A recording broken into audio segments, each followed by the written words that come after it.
Apreciado público, muy buenas tardes. Sean ustedes bienvenidos una vez más al Instituto Nacional de Estudios Históricos de las Revoluciones de México.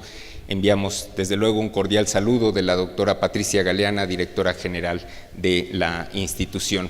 Nos complace mucho que nos acompañen la tarde de hoy, una tarde verdaderamente conmemorativa. El tema que vamos a abordar integra precisamente la temática de nuestra exposición gráfica. La pueden ustedes apreciar en vivo o también, si gustan de guardar los documentos valiosos, pueden entrar en nuestra página de internet. En la sección de exposiciones pueden descargar en forma gratuita el PDF de la exposición para que lo utilicen, lo recuerden, lo compartan, lo hagan circular con sus alumnos, en fin, ahí está el material disponible. Y como invitado especial de esta tarde tenemos al doctor Rafael Estrada Michel. Ustedes lo conocen porque ha dado gran cantidad de conferencias en este instituto, todas ellas con mucho valor, digamos, con una perspectiva que siempre se aprecia como oyentes de las conferencias. Para que ustedes recuerden la trayectoria del doctor Estrada Michel, haré lectura de una semblanza curricular. Es abogado por la Escuela Libre de Derecho, diplomado en Antropología Jurídica por la Escuela Nacional de Antropología e Historia, maestro en Derecho Constitucional y doctor en Historia del Derecho Constitucional por la Universidad de Salamanca. Es académico de número de la Academia Mexicana de Jurisprudencia y Legislación y forma parte del Sistema Nacional de Investigadores de CONACYT. El doctor Estrada Michel se ha desempeñado como docente e investigador por la Universidad Iberoamericana, la Universidad Panamericana, la Escuela Libre de Derecho y la Facultad de Derecho de la UNAM. En 2007, el INERM y el Gobierno de la Ciudad de México lo distinguieron con el reconocimiento y la estatua Letras Vivas por ser uno de los 10 especialistas más destacados en Derecho Constitucional. Felicidades. Entre sus publicaciones mencionamos los siguientes títulos: Biografía de Servando Teresa de Mier, editado en 2002, Biografía de José María Morelos, de 2003, el libro Monarquía y Nación entre Cádiz y Nueva España, el problema de la articulación política del territorio de las Españas ante la Revolución Liberal y la emancipación americana. Parece título del siglo XVIII, una cosa así, pero está buenísimo el libro, de veras buenísimo. No se pierden una página, una sola cita, una sola mención de esta valiosa publicación. En verdad, les recomiendo, no tiene pierde, saldrán aprendiendo mucho de la época. Pues bien, esta tarde el doctor Estrada Michel reflexionará sobre el autonomismo criollo en la Ciudad de México en 1808, hace exactamente 200 años. Lo recibimos con un aplauso. Muchas gracias por su atención.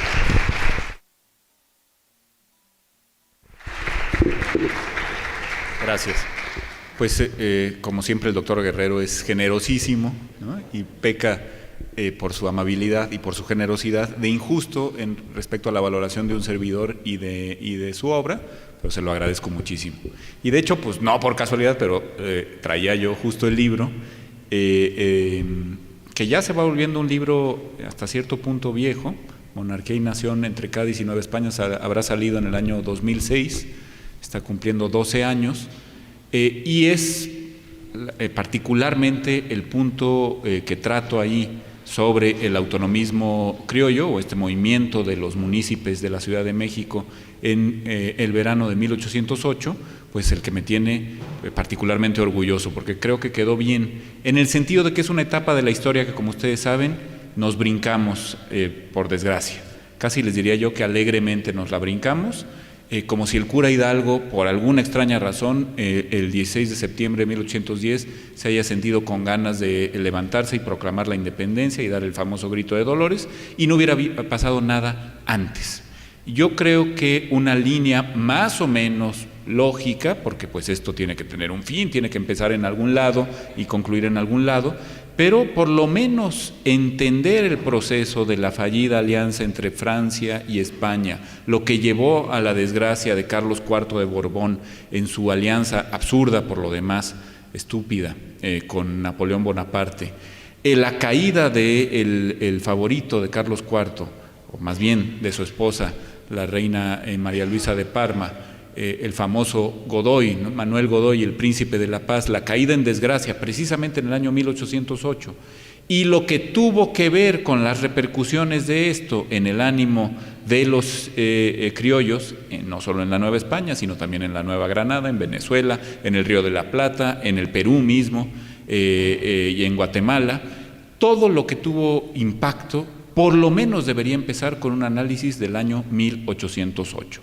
Es más, si me perdonan un poquito el sacrilegio o hasta la blasfemia, yo diría con la historiografía alemana que en el principio fue Napoleón. Si queremos entender nuestros movimientos de independencia, como si queremos entender la Unión Europea actual, debemos entender que hay un gran hombre, un hombre basilar, un hombre que es una piedra angular del proceso histórico a uno y otro lado del Atlántico, y que ese hombre es el pequeño gran corso, Napoleón Bonaparte. Antes de él no se puede entender esta historia. Y esta historia comienza con él engañando a los Borbones e invadiendo España, con pretensiones solamente de paso rumbo a Portugal, pero, como es célebre, quedándose y dejando a su lugarteniente para que Francia se hiciera por fin con la ansiada joya española al sur de los Pirineos. Bueno, justamente estamos celebrando, y nadie se acuerda, digo, hoy es un día en nuestras biografías mucho más importante por otros motivos, pero justo ese señor, estoy un poco miope, ese señor que está ahí, ¿no? Un poco idealizado porque realmente no sabemos cómo era el licenciado Verdad. Es difícil que haya usado a principios del siglo XIX una cabellera dieciochesca, ilustrada, difícil pero no imposible. Lo más probable es que se le haya querido dar un aire como de Founding Father norteamericano, ¿no? Que es el que tiene. Si ustedes ven aquí atrás de mí, Juan Francisco de Azcárate y Melchor de Talamantes, pues no están usando esas pelucas, esa forma de peinarse, o de despeinarse más bien, ¿no? O de cubrirse el despeine, porque había entrado en desuso, aunque es cierto que todavía más o menos el estilo, como sabemos por los cuadros de Goya, se seguía usando, pero en las altas esferas de la corte de Madrid, ¿no? ¿Sí? ¿Quién sabe cómo era el licenciado Verdad?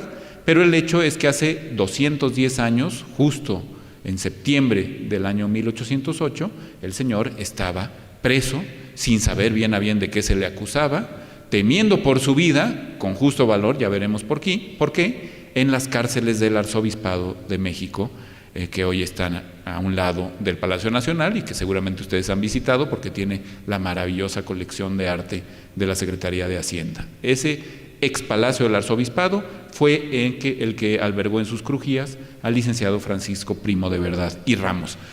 Es decir, por supuesto que estamos hablando de una historia importante, ¿no? Seguramente ustedes han seguido la polémica, o la cierta polémica, tibia, diría yo, tímida, que se ha suscitado con motivo de un anuncio del Grito de Dolores, conmemorativo del Grito de Dolores de la Secretaría de la Defensa Nacional, en que por primera vez en casi 200 años se reivindica la figura del consumador de la independencia, y no solo de él, sino del ejército trigarante.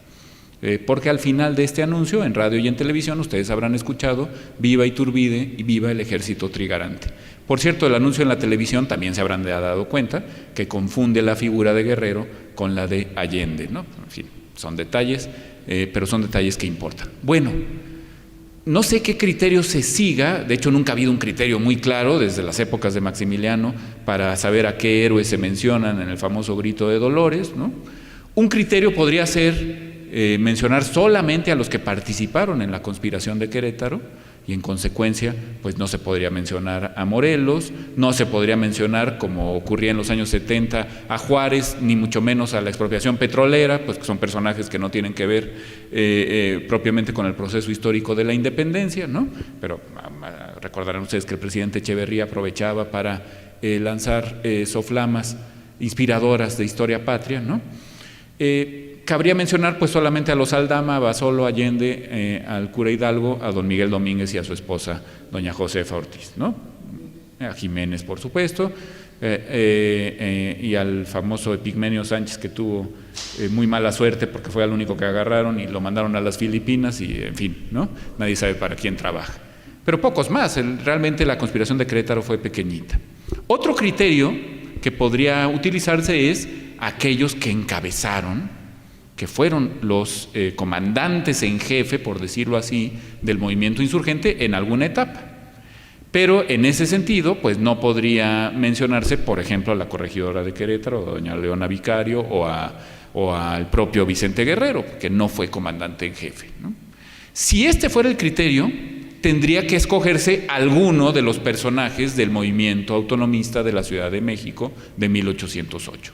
Es decir, podría gritarse válidamente, viva verdad, suponiendo que el síndico procurador de la Ciudad de México hubiera sido el líder. Yo creo que se lo pelea mucho con Azcárate, con el propio virrey Iturrigaray, con Fray Melchor de Talamantes, que por allá anda también. Pero bueno, pongamos el más famoso, quizá por su pinta de Founding Father de Massachusetts, es el licenciado Primo de Verdad. Podría decirse viva Verdad, viva Hidalgo, viva Rayón, bueno, viva Allende, que también fue comandante en jefe, a la deposición de Hidalgo, viva Rayón, viva Morelos, viva Mina, viva Mier y Terán primero, ¿no? Viva Mina, y después viva Iturbide. Ahí quedarían pues todos los que encabezaron de manera, perdóneme, pues sí, quedarían de alguna manera con sus errores y con sus villanías en algunos casos, pero quedaría completo el hilo conductor de comandantes en jefe. A ese grado es importante el movimiento de 1808, y en ese sentido su inspirador ideológico, el licenciado Primo de Verdad, es importante. Bueno, dicho todo esto, que fue un preámbulo demasiado largo y en el que me metí en demasiadas honduras, hay que decir lo siguiente: con mucha frecuencia tengo la impresión de que menospreciamos la influencia que tuvo la inquina, la enemiga, incluso diría yo el asco, que sentían nuestros padres fundadores hacia lo francés y concretamente hacia lo napoleónico en 1808. Siempre decimos, bueno, es que el momento justo para alcanzar la independencia lo encontraron los criollos con la invasión napoleónica a la península ibérica, y entonces con ese pretexto alzaron la voz, y el 15 de septiembre, el 16 de septiembre de 1810, el cura Hidalgo llamó a la insurrección. A ver, sí, no cabe duda que el pretexto funcionó, pero también creo que el tema es multifactorial, multiforme, multicolor, que había otros factores quizá más importantes incluso que el tema del pretexto. Porque si hubiera sido cuestión de pretextos, un siglo antes de todo esto, con la Guerra de Sucesión Española, pues nos hubiera ido mucho mejor. Y América toda, no solo la Nueva España, permaneció fiel, incluso después de aquel terrible motín que ustedes recordarán de 1692, que implicó la quema de la Puerta Mariana del Palacio Real, ¿no? Bueno, aún después de ese motín, y con la Guerra de Sucesión a plenitud, que fue una guerra mundial. O sea, de un lado estaban los ingleses, de otro lado estaban los franceses, y todo el mundo se estaba peleando, incluidos austríacos y prusianos, e incluso italianos, por la sucesión en España, entre Borbones y Austrias. Si queríamos tener un momento propicio, ahí nadie nos hubiera dicho absolutamente nada, ni nos hubiera hecho la guerra, y sin embargo la Nueva España permaneció fiel. Le decían, el rey es el Austria, Carlos de Habsburgo, viva Carlos de Habsburgo. Luego le decían, no, fíjate que es Felipe V de Borbón, viva Felipe V de Borbón. No hubo bronca. Y también, tampoco me van a decir que no había patriotismo criollo, ¿no? Ya había mucha simiente de que éramos una cosa distinta a la España peninsular, a la España europea. Y si no me creen, ahí están los poemas de Sor Juana, o ahí están los escritos de Carlos de Sigüenza y Góngora. O sea, por patriotismo criollo tampoco quedaba, por protonacionalismo tampoco quedaba. No, yo creo que hay que tomar muy en cuenta, porque el propio Hidalgo y el propio Allende lo dicen, hay que tomar muy en cuenta la inquina antinapoleónica. El francés es el ateo, es el hereje, es el impío, es el que viene enviado por la Revolución Jacobina, por la Revolución Francesa, a mudar las costumbres de la Nueva España, y el reino no tiene por qué permitir eso. Entonces aquí hay un primer factor que me parece que de repente menospreciamos al hablar de la precursión de la independencia de México. Verdad, Azcárate, el mismo Talamantes, tienen bien clarito que el enemigo a vencer es no solo el francés, sino el afrancesado, el español que le va a entregar la monarquía, y entre esas partes de la monarquía la joya más preciada de la misma, que es la Nueva España, a Napoleón Bonaparte. ¿Por qué? Bueno, pues porque ustedes conocen los acontecimientos de 1808 y deberíamos conocerlos todavía más a fondo, porque si cabe son más importantes para el proceso de independencia que cualquier otra cosa que haya ocurrido durante el siglo XIX. En 1808 alborea con un pleito por la sucesión, por un pleito entre el papá, Carlos IV, y el hijo, Fernando VII de Borbón, por ver quién debía ser el rey. Viene el famoso motín de Aranjuez, viene la caída en desgracia del privado Godoy, viene la exaltación al trono de Fernando VII y el pleito que continúa con su padre. Eso es 1808. Entre tanto, los franceses adueñándose de media Europa. Entre tanto, Napoleón Bonaparte convenciendo, un poquito antes, Tratado de Fontainebleau, convenciendo al príncipe de la Paz de que tenía que aliar a España con Francia para repartirse, entre otras cosas, Portugal, y convertir al príncipe de la Paz, a Manuel Godoy, en rey de los Algarbes. Todo esto es el contexto. Viene la famosa petición de paso de los ejércitos franceses rumbo a Portugal, por España. Portugal, que es y sigue siendo desde entonces y desde mucho antes la gran aliada de Inglaterra, y con ese pretexto, ahí sí pretexto, el mantenimiento de las tropas francesas invadiendo la península, tomando Madrid y engañando a los Borbones. ¿En qué cabeza cabe que Napoleón Bonaparte, que era un general de la Revolución Francesa, podía querer a los Borbones?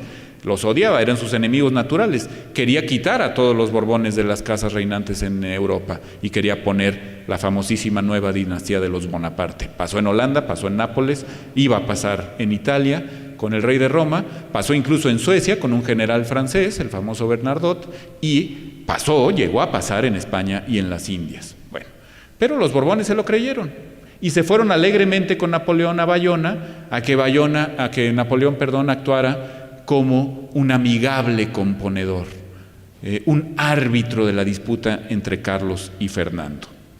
Ese traslado de Fernando VII por los franceses, más allá de los Pirineos hacia Bayona, ese traslado hacia Francia, es precisamente lo que causa el alzamiento del pueblo español, el famosísimo alzamiento de Madrid el 2 de mayo y luego los fusilamientos que pintó Goya el 3 de mayo en la colina de Príncipe Pío de 1808.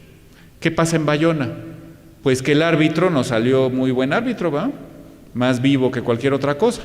Napoleón Bonaparte les dice, pues ni fu ni fa, ni es Chana ni es Juana, va a ser el que yo diga. Así es que regrésale la corona a tu papá y el papá que me la dé a mí y yo aquí decido a quién se la doy, ¿no? Y no se la da a ningún Borbón, ni siquiera se la da a un español, se la da, como es célebre, a su hermano José Bonaparte. Y no contento con eso, reúne unas cortes, diputados, entre los que hubo por primera vez diputados constituyentes de América. Hubo un diputado por esta Ciudad de México que se llamaba José del Moral, y los pone a discutir una constitución que les entregó el propio Napoleón. Es una típica carta otorgada de carácter constitucional. Les dice, discútanla, vótanla, y ese es el famoso decreto constitucional o la Carta Constitucional de Bayona de 1808. Anterior en 4 años a la Carta de Cádiz, anterior en 4 años a los elementos constitucionales de Rayón, de los que hablaremos al ratito. Así es que ese es el panorama. Fernando VII permanece preso de Napoleón y permanecerá preso de Napoleón durante toda la Guerra de Independencia Española, que así es como le llaman los españoles a este movimiento, y estas son las noticias que llegan a América en aquel momento. Como dice el profesor François Javier Guerra, hay que ponernos en los zapatos de estos personajes. Las noticias pues no llegaban evidentemente por Twitter, se tardaban en llegar, y primero te llegaba la noticia, a veces con meses de diferencia, la noticia que había ocurrido después. Por ejemplo, te podía llegar antes la noticia del alzamiento de Madrid que la noticia de las abdicaciones de Bayona en favor de Napoleón, o que la deposición mediante el botín de Aranjuez del gobierno del privado Godoy. Así llegaban, un poco en desorden, a veces llegaba un barco antes que otros. A Venezuela llegaban antes las noticias, y eso explica mucho del procedimiento independentista venezolano, que lo que llegaban a Veracruz. Desde Canarias era mucho más fácil llegar a Venezuela, en general al Caribe, que a Veracruz. Entonces, esto hay que tenerlo muy en cuenta. Y de repente, un día amaneces, así sí, como el padre Hidalgo, amaneces con la novedad de que la monarquía está acéfala. Les ruego que se coloquen en el plano de lo que son mexicanas y mexicanos.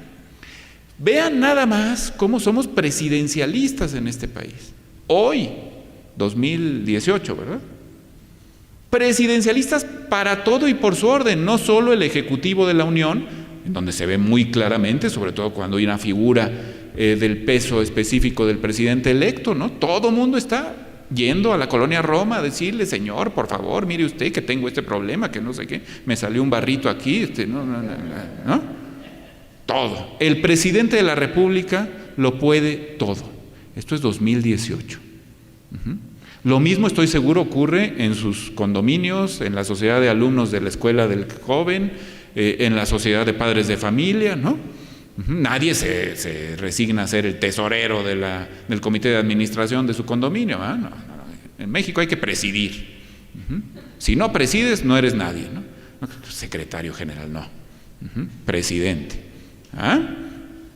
Para todos somos presidencialistas, y si no me creen, vean cómo es importante quién preside la Suprema Corte, que no hace más que presidir a 10 de sus pares, quién preside la Cámara de Diputados, quién preside la Cámara de Senadores. Lo importante es quién preside. El gobernador del estado, el presidente municipal, ni siquiera le decimos alcalde, que sería lo lógico, es el presidente municipal. Ahora, vámonos 210 años para atrás. Resulta que así como somos de presidencialistas, de repente la monarquía está en la orfandad, está acéfala.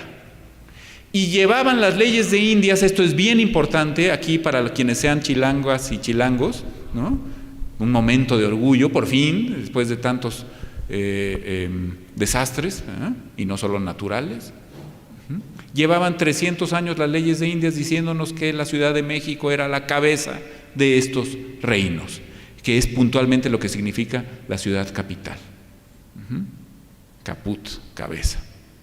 Bueno, pues no tiene cabeza la monarquía, pero el reino sí tiene cabeza, que es la Ciudad de México. El ayuntamiento de la Ciudad de México es quien representa al reino, cabeza, hoy por hoy de la monarquía, porque ya cayó la España europea, pues la ecuación estaba que ni mandada a hacer. El licenciado Verdad dice con toda claridad el 19 de julio, ante la llegada de las noticias de las abdicaciones de Bayona, la Ciudad de México, como cabeza de estos reinos, asume la soberanía y declara nula las abdicaciones de Bayona, no por haber sido arrancadas con violencia, que eso ya es suficiente causal de nulidad, diríamos los abogados, sino sobre todo, les ruego que pongan atención en esta palabrita que nos ha metido en un problemón a todos los hispanos desde hace 200 años y que por primera vez en los movimientos de independencia se pronuncia aquí por ese señor. Sobre todo son nulas las abdicaciones y las sesiones de Bayona porque les falta la voluntad de la nación. La nación, la palabrita aparece, ¿no? Así, por eso yo le titulé así mi libro: Monarquía, la monarquía católica, la monarquía que viene desde los reyes católicos, pero nación. ¿Y qué concepto de nación vamos a tener a partir de ahí? ¿De qué nación estaba hablando el licenciado Verdad? ¿De la nación panespañola, panhispánica, a un lado y al otro del Atlántico? ¿De todos los reinos y provincias de la corona de Castilla, de la corona de Aragón, de las Indias, incluidas las Filipinas? ¿O estaba reduciendo su concepto de nación al reino de la Nueva España? No lo sabemos. Se le pidió que lo aclarara y siempre se anduvo por las ramas. Era muy buen mexicano, muy mexicanote el licenciado Verdad, ¿no? Pero lo importante es que dice con toda claridad: los reyes no pueden disponer de lo que no es suyo. La corona no es de los Borbones ni de ninguna familia en particular. La corona es patrimonio de la nación, y si quieren transigir con la corona tienen que preguntarle a la nación. Eso es lo que está diciendo un mexicanito de Aguascalientes ahí perdido en la inmensidad del océano Atlántico. Eso es lo que está diciendo, por primera vez en los movimientos de independencia de la España europea y de las Españas americanas. El concepto de nación, vayan ustedes a saber qué quiso decir con esto. Porque lo que estaba ocurriendo del otro lado del Atlántico es que las juntas provinciales, las provincias de España, de la España peninsular, se levantaron contra los franceses y se levantaron contra sus reyes que habían cedido de manera tan fácil la corona, a nombre de viva, al grito de viva Fernando VII, que es puntualmente el mismo grito que da el cura Hidalgo en Dolores. Defienden al rey deseado y se ponen a luchar en armas, se alzan en armas para que regrese a la península. Ojo, no son los reinos, a veces están encabezados por los capitanes generales de cada uno de los reinos, pero son las villas, las ciudades y las juntas provinciales las que defienden la autonomía de España respecto de la Francia de Napoleón. Es un movimiento provincialista. En España se llama movimiento juntista. Y lo que van a decir Azcárate, Verdad, Talamantes, el Marqués de Uluapa, el Marqués de San Juan de Rayas, en fin, todos los mexicanos de ese momento es: nosotros tenemos derecho de ingresar al movimiento juntista de defensa de los derechos de Fernando VII. Porque en la corona, desde época de Isabel la Católica y de Carlos V, somos exactamente iguales. Somos reinos incorporados a la corona de Castilla en pie de igualdad. Esa es la expresión que usa Fray Servando Teresa de Mier para explicar este tema. ¿Cómo que en pie de igualdad? Sí, el reino de Sevilla, el reino de Granada, el reino de Jaén, los reinos del norte de España, Asturias, León, las ciudades con procuradores en cortes como Burgos, como Salamanca, como Zamora, como Tordesillas, son tan españolas y tienen tantos derechos como nosotros. Nosotros, el reino de la Nueva España, pero también el reino del Perú, también la Venezuela, ¿no? También el reino de Guatemala, también el Río de la Plata, son reinos incorporados a la corona de Castilla, no a la de Aragón ni a la de Navarra, sino a la de Castilla, en pie de igualdad. Y recuperamos esa igualdad para reasumir la soberanía de lo que Verdad llamaba la nación ante el robo, ante el oprobio, ante la tiranía del tirano de Europa, Napoleón Bonaparte. ¿Se dan cuenta cómo en el principio fue Napoleón y todo gira en torno de Napoleón? Bueno, también se habrán dado cuenta por qué le da un aire a John Adams, el señor Primo de Verdad, ¿verdad? Está diciendo exactamente lo mismo que dijo el diputado por Massachusetts en el primer Congreso Continental y en el segundo Congreso Continental en 1776. Nosotros somos Englishmen y nos están violentando nuestros derechos de súbditos de Su Majestad Británica. Pues lo mismo está diciendo Verdad. Somos tan españoles como el más español y nos están mudando de rey y de dinastía sin consultarnos. Fíjense nada más, esto es julio 19 de 1808. Bueno, vamos un poquito para darle orden a esto, porque a partir de 1810 la historia de la independencia se vuelve muy lineal, ¿no? Más o menos nos suena el cura Hidalgo, el grito de Dolores, y luego el Monte de las Cruces, y Allende, que decía que hay que matar al cura porque ya se volvió loco, ¿no? Y la huida a Catita de Bajan, y luego si no hay una figura como la del cura Morelos, pues probablemente se hubiera perdido el movimiento de independencia, y luego viene los indultos, y luego viene el ejército trigarante, en fin, a grandes rasgos eso es lo que pasa. Bueno, tenemos el episodio de Javier Mina también, ¿no? Pero de esto, que algunos llaman precursores de la independencia, otros llaman movimiento autonomista para no llamarlo independentista, aunque hablan claramente, sobre todo Talamantes está hablando muy claramente de independencia y no de autonomía. En fin, de esto sabemos muy poco, hay que ir día por día y hay que reconocer los personajes. Entonces, si me permiten, hacemos una suerte de dramatis personae, como dirían los del teatro, aprovechando que ahora están tomadas las calles de San Ángel porque hay una obra de teatro en beneficio de los damnificados del temblor de hace un año, ¿no? No sé qué les pueda beneficiar que tomen las calles y que no lo dejen estacionarse a uno, pero bueno, ojalá que les llegue el beneficio a los damnificados y no a los señores de las franelas, ¿verdad? Y de las cubetas. No soy tan ingenuo, me da la impresión de que no va a pasar así, pero bueno, en una de esas, ¿no? Este país nunca deja de sorprender.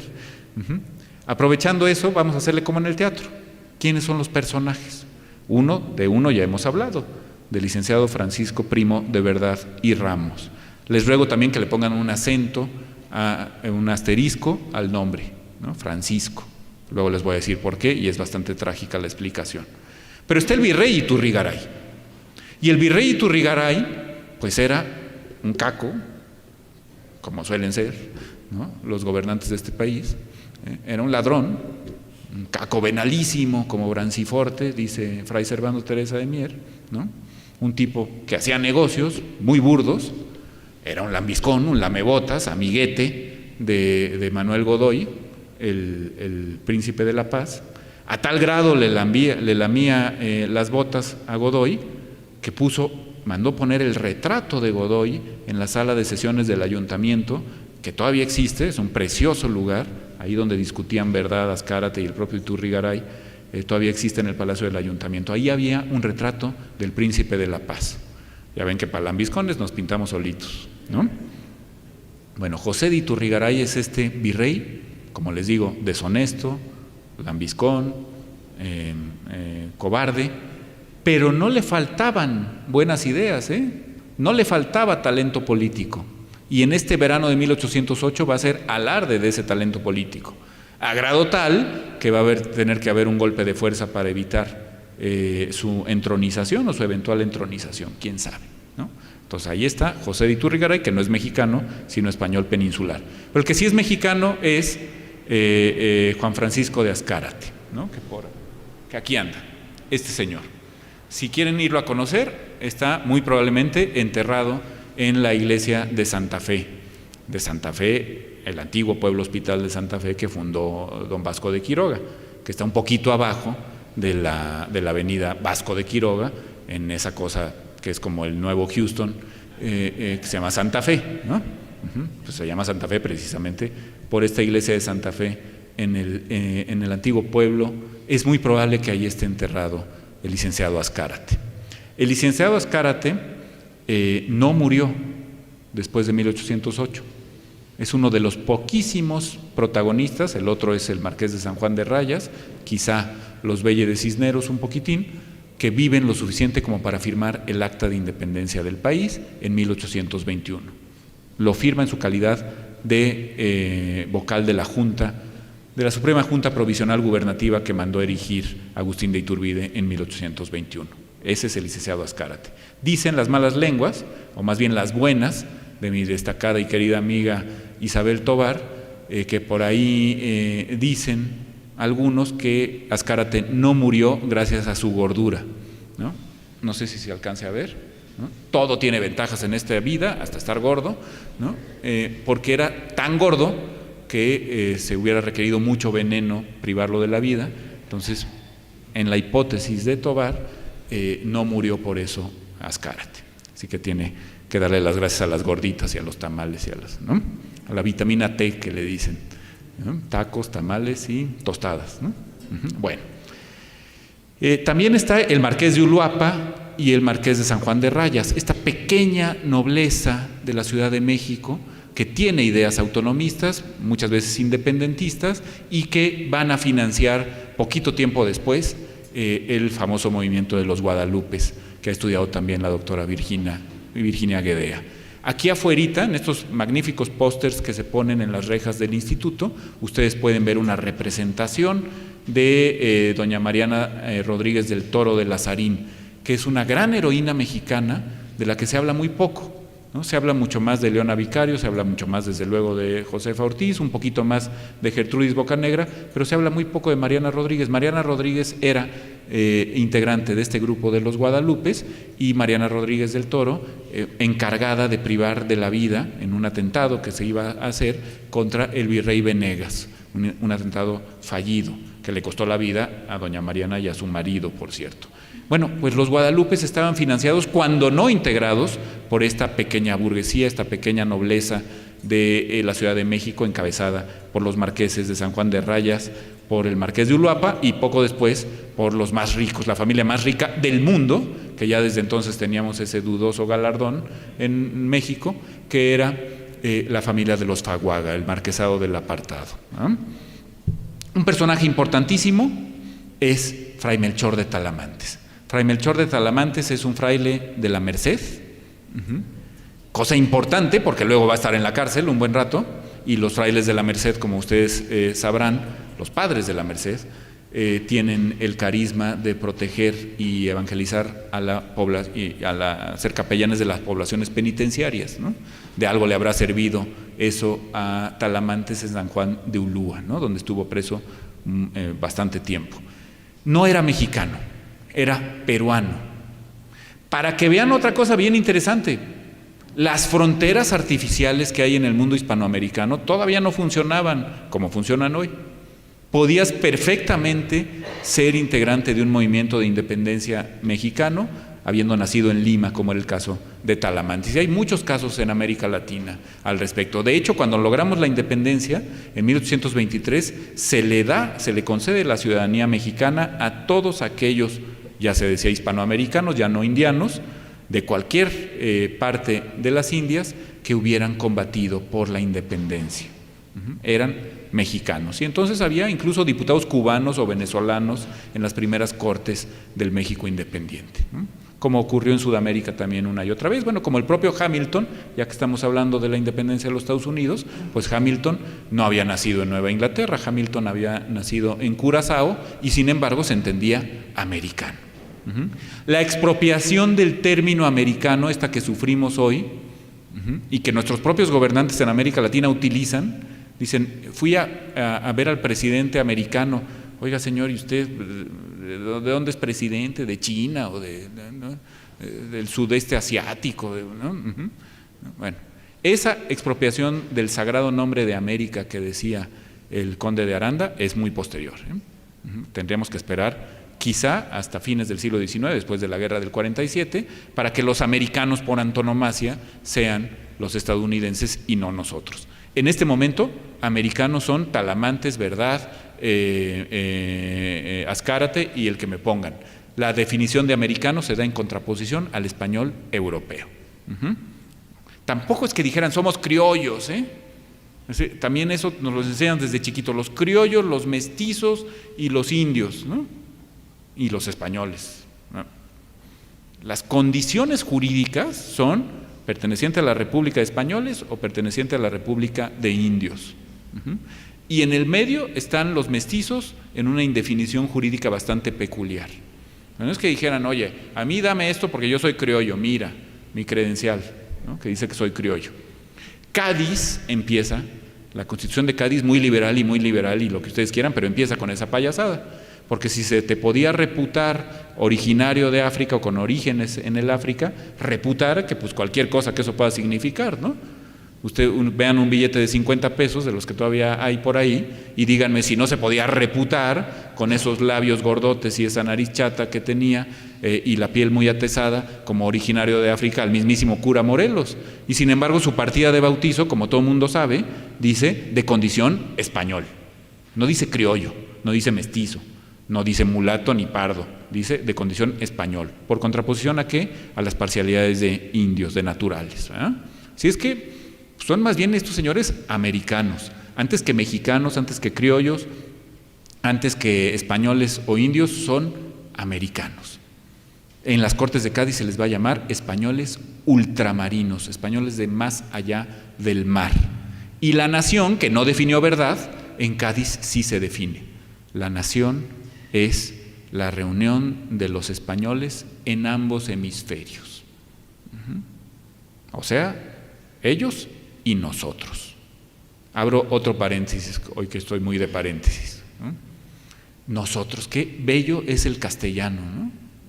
Reconoce la alteridad, la otredad, cuando habla de nos. En otros idiomas, incluso en idiomas romance, la cosa no es así, Desde luego en los lenguajes bárbaros, germánicos y anglosajones, menos, ¿no? Nosotros, en castellano, reconocemos que somos otros, para el vos, otros. Reconocemos la alteridad, la diferencia. Quizá por eso el crisol de otredad, pues no nos ha salido tan mal Nos ha salido medio mal, pero no tan mal como en Norteamérica o como en Australia, como en Escandinavia les está saliendo justo hoy a los descendientes de los vikingos, ¿verdad? Sabemos que somos otros en relación con los demás. Como dicen los chinos, ustedes creen que Occidente es todo, ¿no? Pero si juntas a China y a la India, que son miles de millones de personas, pues en realidad los que somos otros somos nosotros, ¿no? Sí, es cierto. No que se me había ocurrido. Cuando oí eso dije, pues el chino tiene razón, ¿no? Nosotros somos minoría, otros. ¿Quién más? Bueno, hay un personaje que a mí me encanta, que es un oidor, uno de los poquísimos oidores americanos que tenía la Real Audiencia, que es don Jacobo de Villaurrutia. Y ahorita van a ver por qué me gusta mucho. El que no me gusta nada es otro oidor de la Real Audiencia, que es don Guillermo de Aguirre, que es uno de los principales contendientes contra el movimiento de independencia de verdad y de Iturrigaray. Está el arzobispo de México, un político habilísimo, Lizana, el arzobispo Lizana y Beaumont. Habilísimo, no se mete, no se moja, pum, pum, pum, pero al final, como siempre pasa con los curas, acaba ganando. Y el líder del comercio español en México, que es un vasco, don Gabriel de Yermo, y que es el que finalmente va a encabezar el golpe de Estado del 15 de septiembre de 1808 y va a lograr la deposición del virrey Iturrigaray. También está don José Ignacio Belle de Cisneros, que era el capellán de la Colegiata de Guadalupe, personaje importante y de una familia importante del Ilustre y Real Colegio de Abogados. Su hermano va a ser el diputado por la Ciudad de México a las Cortes de Cádiz. Y desde luego el viejito que no se enteró de nada y que va a ser el títere del golpe de Estado y que va a ser nombrado virrey, don Pedro de Garibay, a fines de 1808. Bueno, así como tenemos que tener claro los personajes, también tenemos que tener claro lo que dice Rafael Diego Fernández. Este movimiento de 1808 deberíamos analizarlo día a día, casi leyendo la Gaceta de México, la prensa, día con día, porque las cosas cambian, varían de un día a otro, yo les diría de hora en hora. Y entonces dices de repente, bueno, la autonomía, la independencia, Fernando VII, ya llegó la Junta de Sevilla, ya llegó la Junta de Asturias, la Junta Central, la convocación a Cortes, bueno, ya no acabas entendiendo ni quién es español, ni quién es americano, ni acabas entendiendo nada, todo combinado. Hay que ir día con día, y es hasta cierto punto sencillo, no solo porque estaba la Gaceta de México y la prensa de la época, sino también porque las juntas del reino a las que convocó Iturrigaray son 4 muy determinadas. Y cuando se reunió el Real Acuerdo, que es la reunión del virrey con la Real Audiencia, también se levantaron actas y también gozamos de esas juntas específicas del Real Acuerdo. Entonces, hasta cierto punto la reconstrucción se torna, entre comillas, sencillas. ¿Por qué día a día? Porque a veces, como les decía yo, llegan las noticias del alzamiento en Madrid, o llegan las noticias de las abdicaciones y no las del alzamiento, entonces no saben si España ya cayó en manos de Napoleón o no cayó, si los españoles se están defendiendo o no se están defendiendo, no saben quién estaba del lado de Fernando VII y quién no, no saben en quién confiar los munícipes criollos de 1808, esa es la verdad. Te podían estar viendo la cara de tarugo, las juntas de Sevilla, la junta de Asturias, hay una junta en Murcia también, la primera junta que estuvo en Aranjuez. ¿A quién le haces caso de toda esta anarquía? Bueno, a ver, vamos un poquito día por día. Ya vimos lo que pasa el 19 de julio, cuando llegan las noticias de las abdicaciones de Bayona y el licenciado Verdad dice que hay que reivindicar los derechos de la nación y que no se vale que contra la nación se mude de dinastía. Pero también dice una cosa bien interesante, ¿verdad? Que se ve que era un tipo bastante ilustrado, a pesar de ser de una familia, digamos, de mediana posición, de Aguascalientes, que había venido a la capital un poco con una mano adelante y otra detrás. Pues Eliseo, ¿verdad? Parece un abogado bastante bien formado. Y era el síndico procurador, no era regidor, no era alcalde, era síndico procurador, que es como el abogado de la ciudad, ¿no? Y pertenecía al Ilustre y Real Colegio de Abogados de México y por lo tanto podía litigar ante la Real Audiencia sin que hubiera aprobado el examen de pureza de sangre que debían aprobar los abogados en aquel entonces. Es decir, parece ser que hubo un expediente ahí falseado, ¿no? el fácil expediente de acudir a la corrupción para que se brincaran los requisitos, estos terribles de la pureza de sangre y de la cristiandad vetusta para poder ser incluso abogado, ¿no? Bueno, el caso es que el señor era abogado del colegio, el caso es que era el síndico procurador del ayuntamiento, y el caso es que dice: la soberanía no reside en los reyes, ni se pueden deshacer de ella.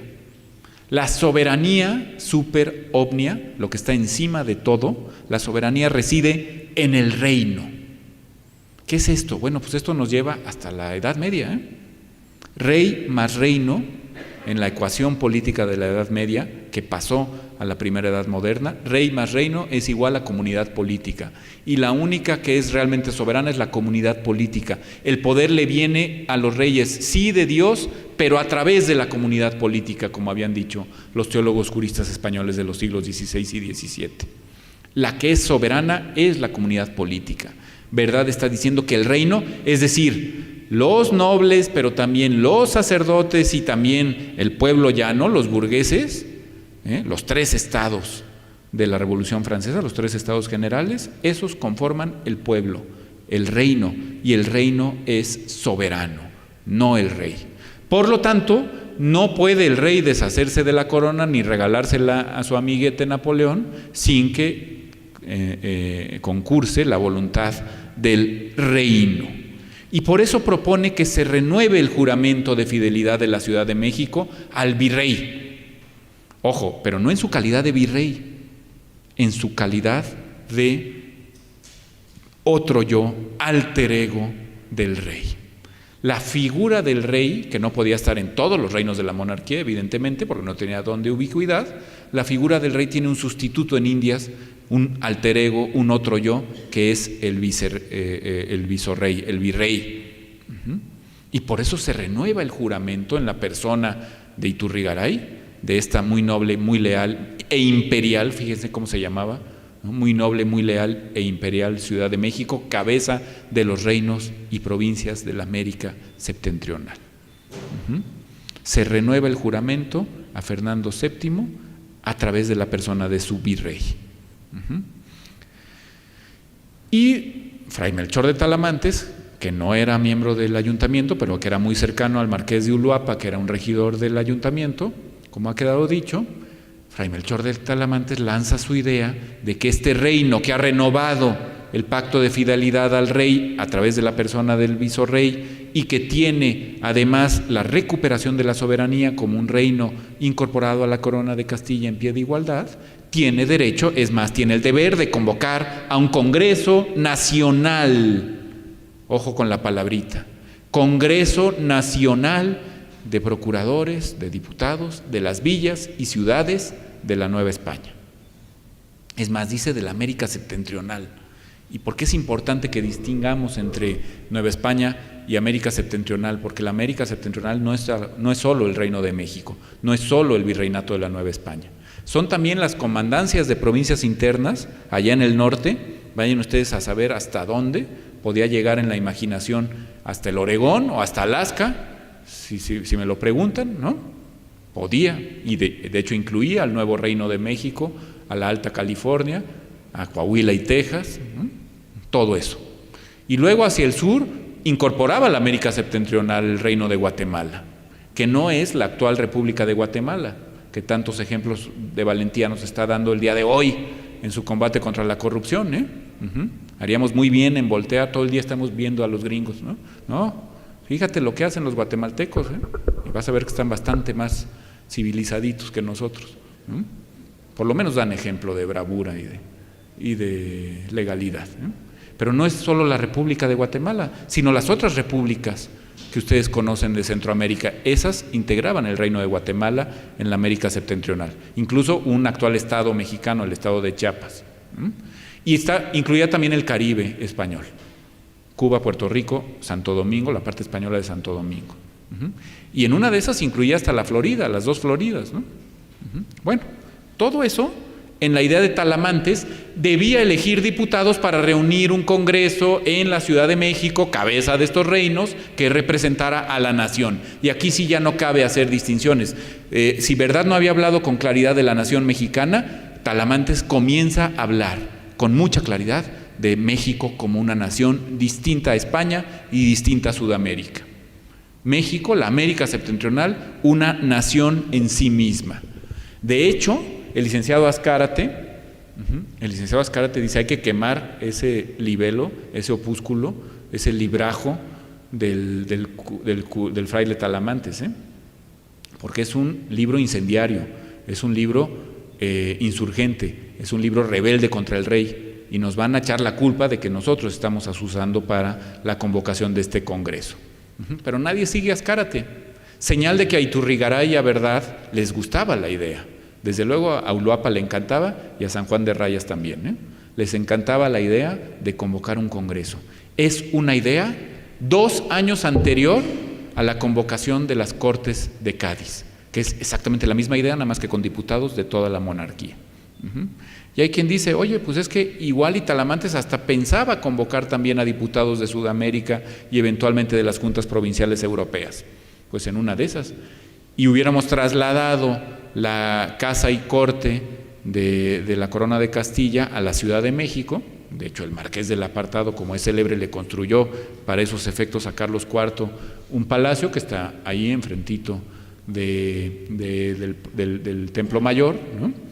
Ahí iba a vivir el rey, de haberse venido aquí, y nuestra historia probablemente habría sido muy distinta. Se habría parecido más a la del Imperio del Brasil, seguramente, por esta idea de que la casa reinante pase a América y gobierne. En el caso de Brasil, los Braganza gobernaron durante todo un siglo como reyes de todo el imperio brasileño, emperadores del Brasil, ¿verdad? Pero pues no pasó, no vinieron, ni vino tampoco la corte, y al contrario se le hizo la guerra a esta idea. La Real Audiencia, dominada por españoles, el ayuntamiento está dominado por americanos, por criollos. Era el único reducto realmente que teníamos de ejercicio del poder. Lo que sí éramos era regidores, síndicos procuradores, alcaldes, pero casi nunca éramos gobernadores, casi nunca éramos corregidores, alcaldes mayores, y mucho menos virreyes ni arzobispos, ¿no? Que es de lo que se queja Bolívar en su célebre Carta de Jamaica de 1816, ¿no? Los criollos tenían hasta cierto punto vedado el ejercicio de los cargos de superior gobierno. La audiencia, que está dominada por españoles, aunque no son exclusivamente peninsulares, la audiencia dice: espérame, Talamantes, espérame, Verdad, y espérame, Iturrigaray. La Ciudad de México no tiene ningún derecho, ninguna atribución para convocar cortes sin la concurrencia de la voluntad del rey. Por una antigua ley de Indias que decía, más o menos, de la época de Carlos V, que decía que ciertamente Lima, la ciudad de los reyes en el virreinato del Perú, y la Ciudad de México en el de la Nueva España eran cabezas de estos reinos, y que tenían que tener el lugar principal en las juntas de procuradores, ergo en los congresos que se convocaran dentro del Perú o de la Nueva España. Pero que estos congresos, estas juntas de procuradores, nunca se podían convocar sin que concurriera la voluntad del rey. Y este señor, el gordito, que se salvó por los pelos, Azcárate, este señor le contesta una cosa fabulosa a los oidores. Dice: oye, en derecho, toda cláusula de imposible cumplimiento se tiene por no puesta. Y el rey legítimo de España y de las Indias, que es Fernando VII, no puede cumplir convocando a cortes de la Nueva España porque está preso de Napoleón en Valencia. Fíjense cómo el pleito está a alto nivel entre virrey, ayuntamiento por un lado, audiencia y comercio por el otro. Las cláusulas imposibles de cumplir se tienen por no puestas. ¿Para qué vamos a convocar un congreso de la Nueva España? Una junta de villas y ciudades de la Nueva España para mantener unido el reino. Esto también se nos olvida una y otra vez. Y no vemos los ejemplos que tenemos más a la mano. Si no se hubieran tomado este tipo de decisiones y después el imperio de Iturbide y después la República Federal, pues muy probablemente hubiéramos terminado desmembrados, como terminó desmembrada Centroamérica.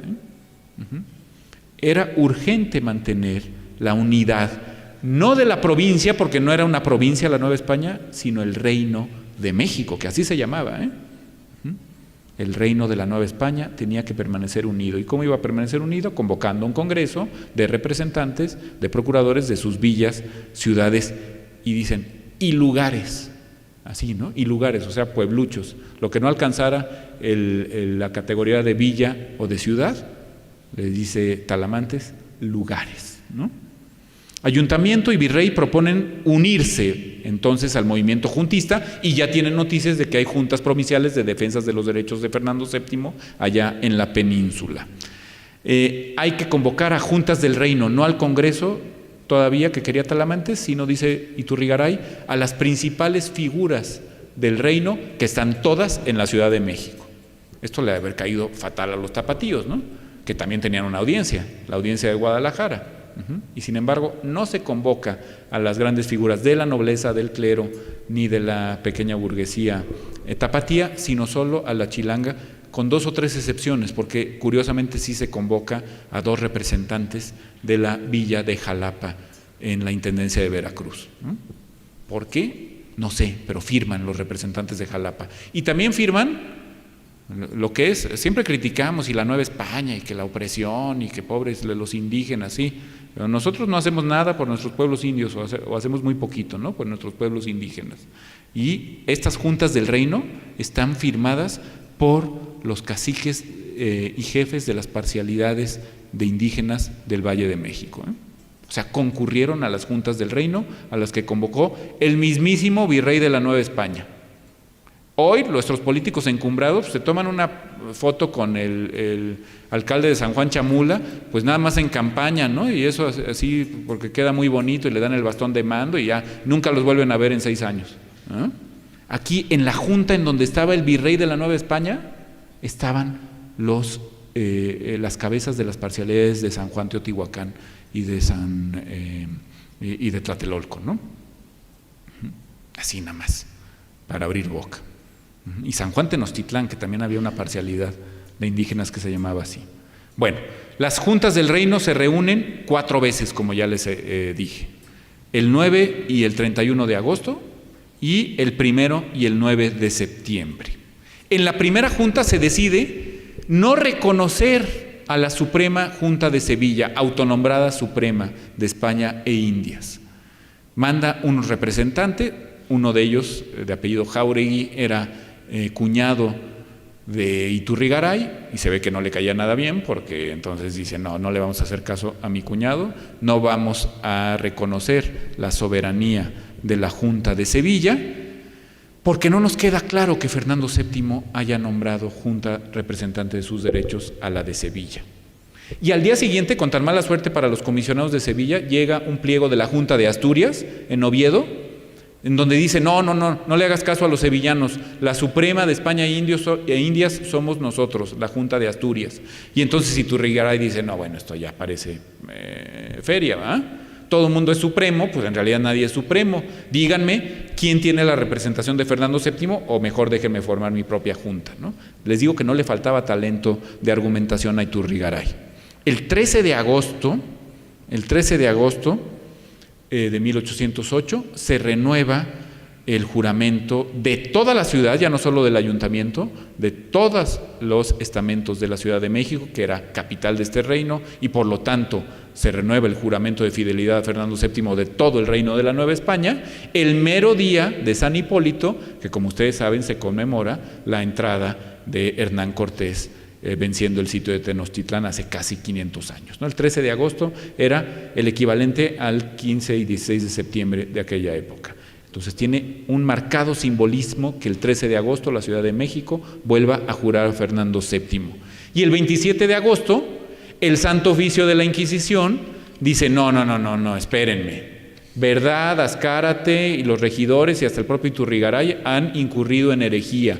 La doctrina de la soberanía popular, de la soberanía del pueblo o del reino, como ustedes quieran llamarle, es herética. El poder le viene a los reyes directamente desde Dios y todo lo demás que se diga es herejía. Eso dice el Santo Oficio de la Inquisición en México, O sea que, como ustedes verán, hay problemas por todos lados. Unos piensan esto, otros piensan lo otro, unos son tachados de herejes, otros son tachados de entreguistas del régimen a Napoleón, unos son tachados de independentistas, otros son tachados... Bueno, es un desastre. Ahora sí que todos contra todos.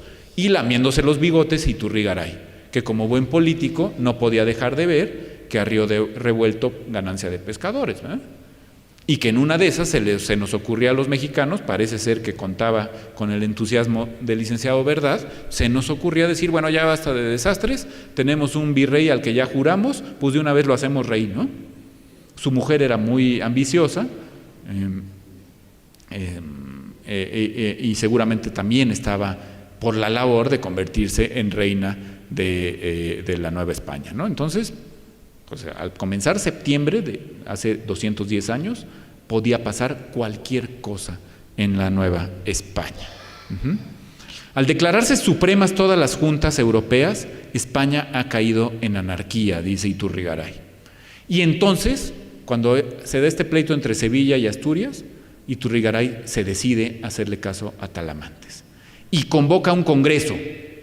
Le manda una carta a todos los ayuntamientos de México, que no se crean que eran muchos, no eran más de 50 en aquel entonces. Después, con la aplicación de la Constitución de Cádiz, es cuando se multiplica el número de ayuntamientos en Indias y llegamos a tener más de 1000 al comenzar la década de los 20, pero antes de esto, antes de la Constitución de Cádiz, eran no más de 50 ayuntamientos. Se convoca a los ayuntamientos para que envíen un apoderado de cada ayuntamiento a este congreso que Talamantes había llamado Nacional de la Nueva España.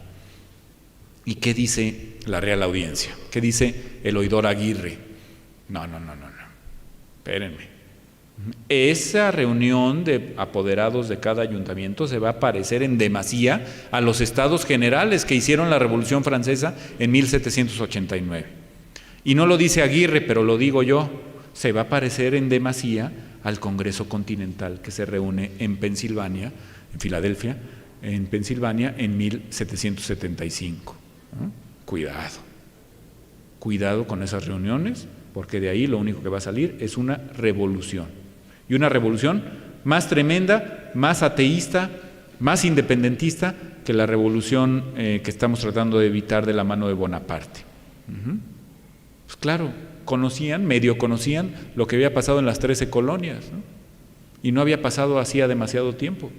Sabían que por ahí se podía incendiar el reino. Esto es 1 de septiembre.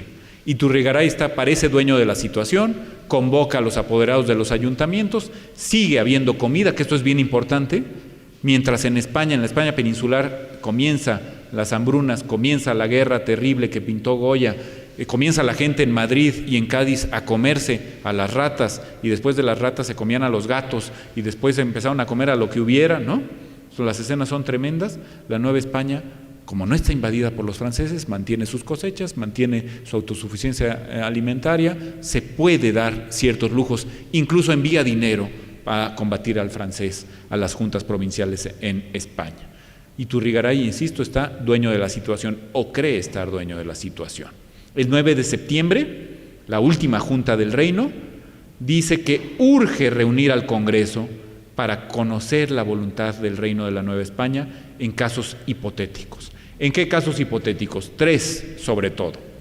Uno de ellos, por cierto, años después sería combatido por Morelos. ¿Se acuerdan ustedes que Morelos decía, ya no se crean esas historias de que vino Fernando VII disfrazado a la Nueva España y de que lo vamos a coronar rey de México? Quítenle la máscara al movimiento. Fernando VII está preso de Napoleón, si no es que ya se murió, ¿no?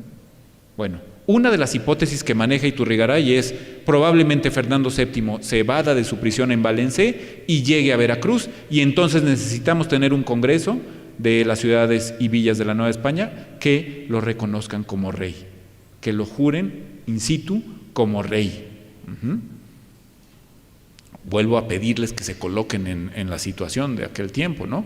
Hoy por hoy es muy fácil reconocer, a todos los vemos en la televisión, en los medios de comunicación, sabemos quién es Salinas, sabemos quién es López Obrador, sabemos quién es Trump, sabemos quién es Felipe VI de Borbón, ¿verdad? Los vemos. Y además, pues hay mecanismos de reconocimiento, la huella, ¿no? Pero en aquel entonces, como pasó en el Imperio Ruso, pues un iluminado ahí dice, yo soy el zarevich Dimitri, ¿no? Y hay hasta óperas, hay obras literarias sobre el tema, ¿no? Era un monje ortodoxo, todo el mundo, pues, fíjense que no se murió Dimitri, ¿no? Y aquí está, y reivindicó la corona de los zares de Rusia, ¿no? Como siglos después pasaría con la famosa historia de Anastasia, ¿no? Bueno, pues aquí también, tienes razón Iturrigaray, va a llegar cualquier aventurero y va a decir, yo soy Fernando VII, y a ver quién le dice que no, ¿va? Pues nadie lo conoció.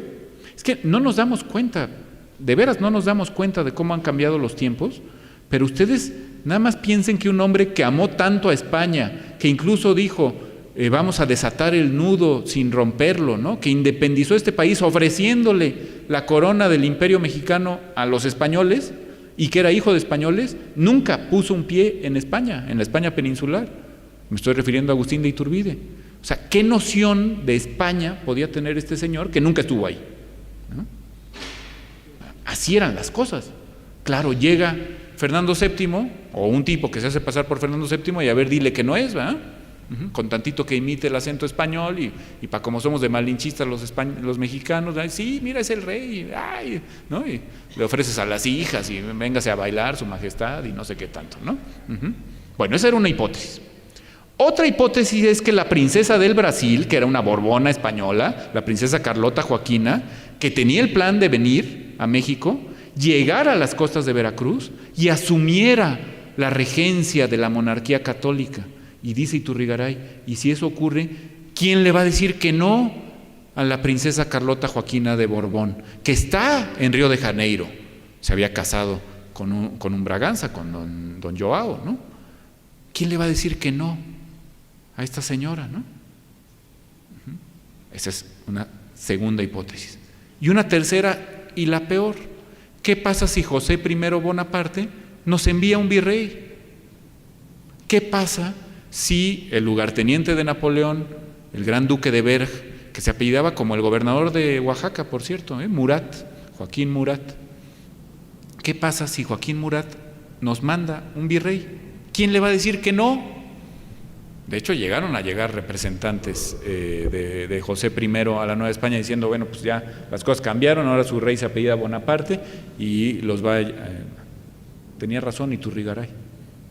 ¿Quién le va a decir que no a un visorrey o a un capitán general enviado por José Bonaparte? Tiene que estar reunido un congreso para conocer la voluntad del reino, y en esto es secundado por verdad. Se le comisiona al oidor mexicano, Jacobo de Villaurrutia, que era el único respetado por ambos mandos, ¿no? O sea, le tenían respeto en la audiencia y le tenían respeto en el ayuntamiento. Se le comisiona para que estudie los cauces procesales adecuados, los cauces políticos, pero también jurídicos, para convocar a las Cortes del Reino de la Nueva España. Que hubiera sido, bueno, pues, el primer congreso propiamente hispanoamericano y el primer congreso en la Nueva España, y que nos hubiera dado una independencia pacífica, pues, mucho tiempo antes de la Guerra de Independencia, ¿no? Yo creo que era el camino adecuado, pero bueno, ya veremos ahorita mismo cómo se frustró. Villaurrutia dice, bueno, sí se pueden convocar las Cortes, pero con estas y estas condiciones. Los oidores le dicen, no, estás loco, déjame analizar más detenidamente tu proyecto. Y en eso llega el 15 de septiembre, el día de San Porfirio, como ustedes saben, ¿no? Llega el 15 de septiembre, Iturrigaray sigue sintiéndose dueño de la situación, y en ese día que nosotros usamos para la verbena popular del Grito de Dolores, el comercio de la Ciudad de México, el comercio peninsular encabezado por Gabriel de Yermo, toma el hoy Palacio Nacional, toma el Palacio Real, saca de sus habitaciones en ropa interior al virrey, a la virreina y a sus hijitos, que eran bastante menores, ¿no? Abren el famoso armario de la virreina y encuentran ese collar de perlas y dicen, miren, corrupta, ¿no? Sí, vean nada más, era una suerte de María Antonieta de la Nueva España, ¿no? Cargan con cadenas a Iturrigaray y lo envían a Cádiz, lo envían a la península, y se acabó el virrey. Es un golpe de Estado en la madrugada del 16 de septiembre de 1808. Sus compañeros no corren con mejor suerte, son apresados Azcárate, Verdad, Belle de Cisneros, el canónigo de la Colegiata de Guadalupe, es apresado con un curioso cargo. Dice, tú e Iturrigaray querían incendiar la Basílica de Guadalupe. Querían que nos quedáramos sin la tilma de Juan Diego, ¿no? Fíjense cómo la política es canija, ¿no? No, pero pues ¿cómo? No, sí, ustedes querían acabar con lo más preciado que tienen los mexicanos, y ahí va a dar al bote don José Ignacio Belle de Cisneros, ¿no? Y el fraile Talamantes es enviado a San Juan de Ulúa, donde morirá unos años después, ¿no? En condiciones, ya les digo, deplorables, que le deben haber pesado mucho, y más a un fraile mercedario como don Melchor de Talamantes, ¿no?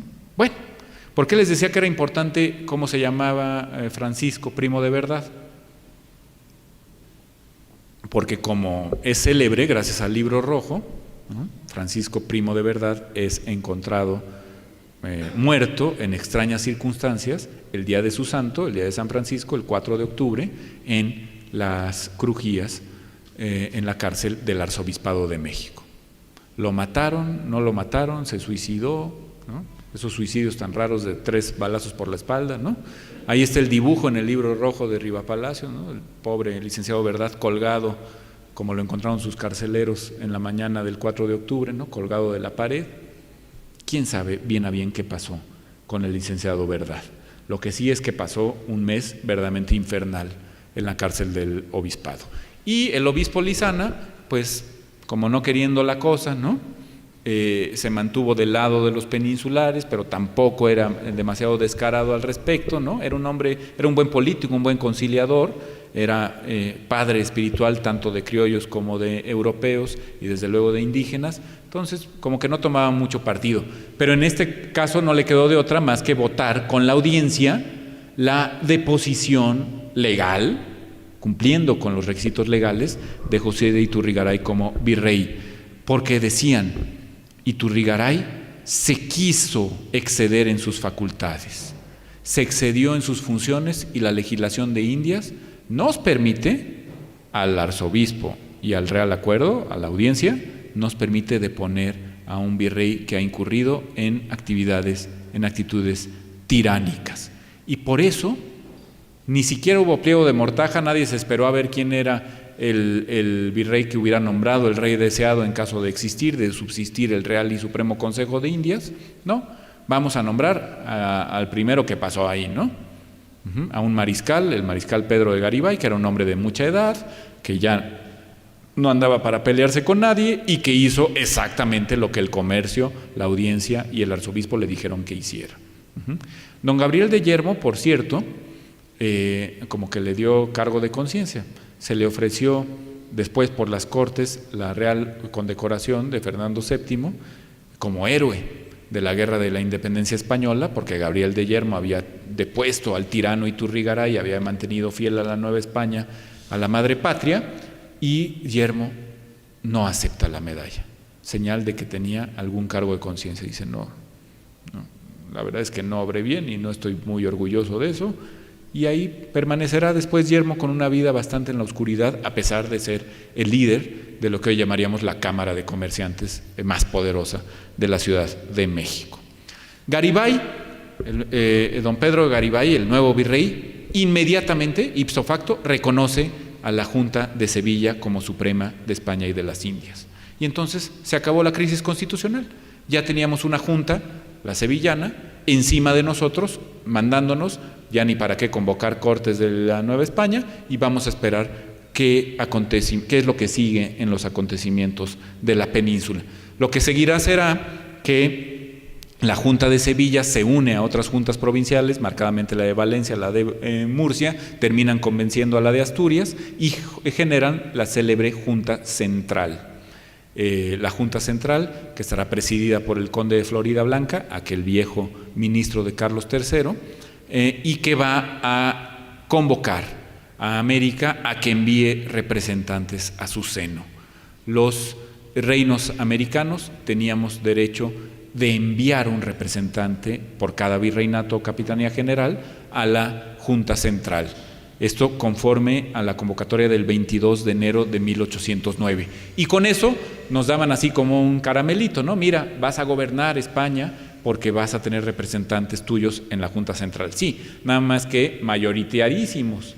Era un representante por cada virreinato, o sea, iba a haber 4 representantes, 3 más por cada capitanía general o 4 más por cada capitanía general, un total de 8 o 9 representantes de América.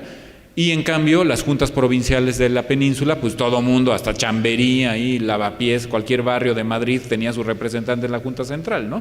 Pues nos mayoriteaban de todas. Lo mismito pasó en las Cortes de Cádiz, que dicen, ¡ay, sí, nos dejaron tener diputados! Y que fue Ramos Arizpe y que Guridi y Alcocer, ¡qué buena onda los españoles! Ahora sí nos tratan como iguales. Sí, maestro, nada más que pues, había 60 diputados de la Nueva España, que era el reino más poblado y más grande y más extenso de toda la monarquía, contra las diputaciones asturiana, castellana, leonesa, incluso catalana, que eran 200 y tantos tarugos, ¿no?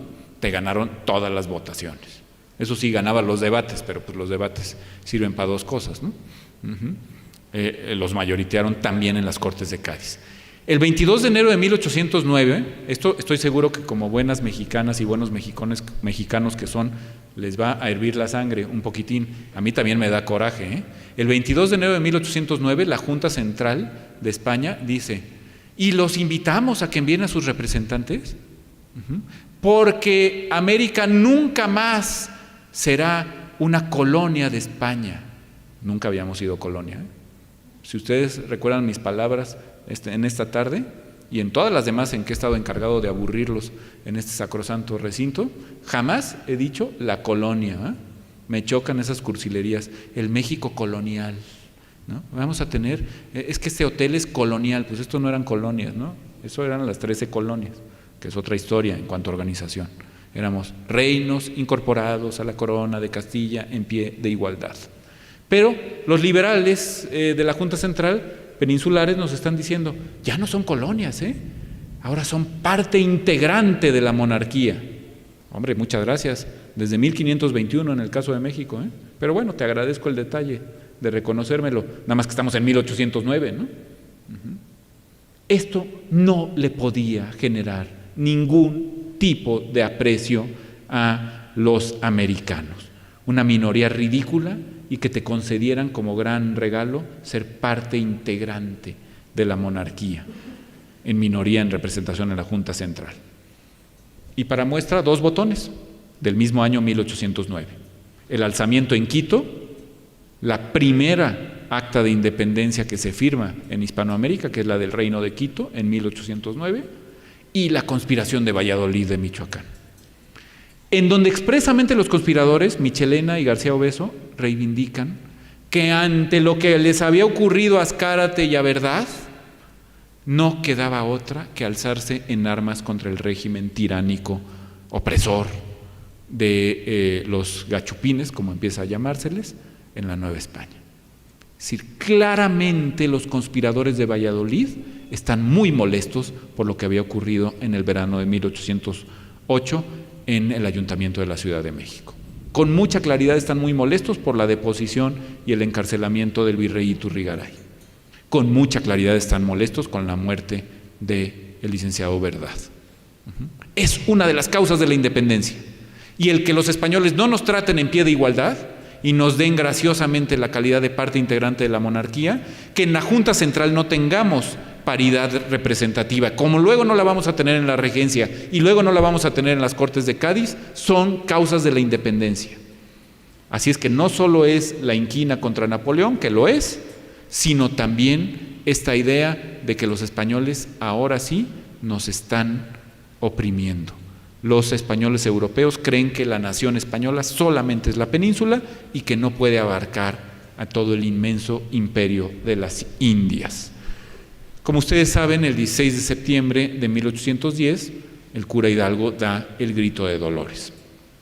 Había habido ya alzamientos, no solo en Quito, sino en mayo en el Río de la Plata y en abril en Venezuela, en la Capitanía de Venezuela. Luego, el 18 de septiembre, o sea, ayer, en Chile se da el alzamiento independentista. El 24 de septiembre de 1810, 8 días después del grito del cura Hidalgo, se inauguran las Cortes de Cádiz, en donde los americanos, salvo por el caso de un diputado, solo vamos a tener representación supletoria, solo vamos a tener al inicio de las Cortes de Cádiz representantes suplentes, en lo que llegaban los diputados electos por las provincias y ayuntamientos de Nueva España, de Perú, de Río de la Plata y de Venezuela, ¿no? También de las capitanías generales. Esto es 1810. Como verán, el movimiento de independencia tiene sus raíces, si no es que empezó mucho antes del Grito de Dolores, ¿no? Y bueno, ahora sí, si quieren hacer sus preguntas, aprovechando que la lluvia nos va a mantener aquí un buen rato, ¿no?